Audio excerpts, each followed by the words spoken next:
Hello, everyone. Welcome to Crick Punch with Fussy. No, my brother is not joining me today, but that's not going to stop me from talking about cricket. So, another enthralling day of cricket between India versus Australia in the fourth test in the Border Gavaskar Trophy.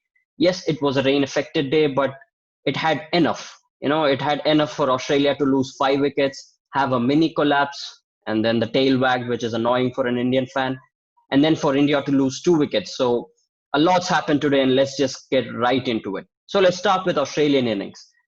So, one thing I really love about this series, rivalry between India and Australia, is that every time you think that, okay, I know where this is going, or one team is dominating the other, the opposition just says, okay, hold on, we've got a twist for you. And definitely there's another twist, and other team just comes right back into the contest. And that is what happened today. Australia were 300 for 5, and we thought, okay, Australia are going to score 400 or 450 maybe, and then suddenly they lose 3 wickets for 4 runs. And and I was so happy being an Indian fan. I thought, wow, so India can really complete this Australian innings within 330. But the same old issue resurfaced again. I mean, I just don't understand. So I'll hopefully show the pitch map for you.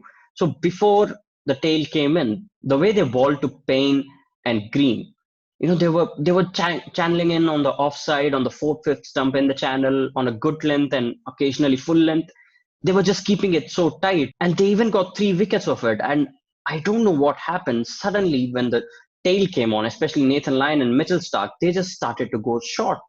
And I never understood this. I mean, this is the reason why India's they just fail to clean out the tail so easily, because you just try too many things, man. You're bowling on the off stump.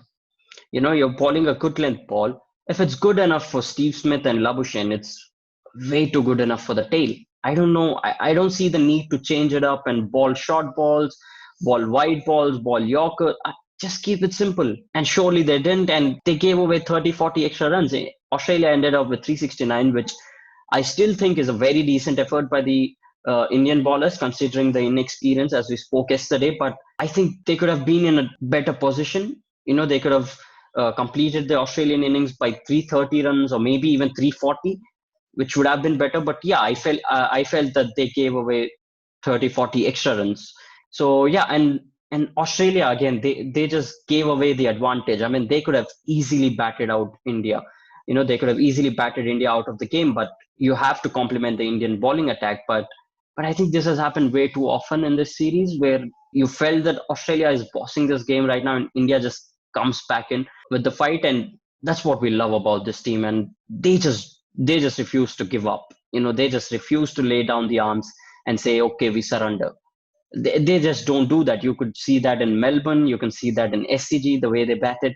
And again, here, even though they're so inexperienced. So yeah, so that's about the Australian innings. And let's come to Indian innings. I was very worried going into the Indian innings, because for Shardul Thakur, the ball was swinging even though it was old. The pitch was offering some swing, and there was, well, it's Gabba, so there is pace and bounce. But I was very worried about the movement of the ball, because we all know that Indian batsmen are vulnerable against the movement. But luckily, not so much of movement as we saw in the Indian innings. I'm sorry, Australian innings. So Indians were lucky in that way. But I guess that Rohit Sharma wicket, man, he's such a quality player, and I just don't understand how he fails to convert those starts in the test match. And I don't think it's anything to do with his technique, because he's technically so solid. The way he negated the opening spell by Pat Cummins, Hazelwood, Mitchell Stark, he was just so solid in his defense. He was patient. He was letting go of the good balls. He was defending the good balls, and anything bad he pounced on. He just looked $1 million.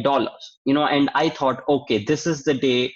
This is the day where he puts an end to the argument that he does not have an away century. There was a century to be taken, and he just threw it away. What was that shot?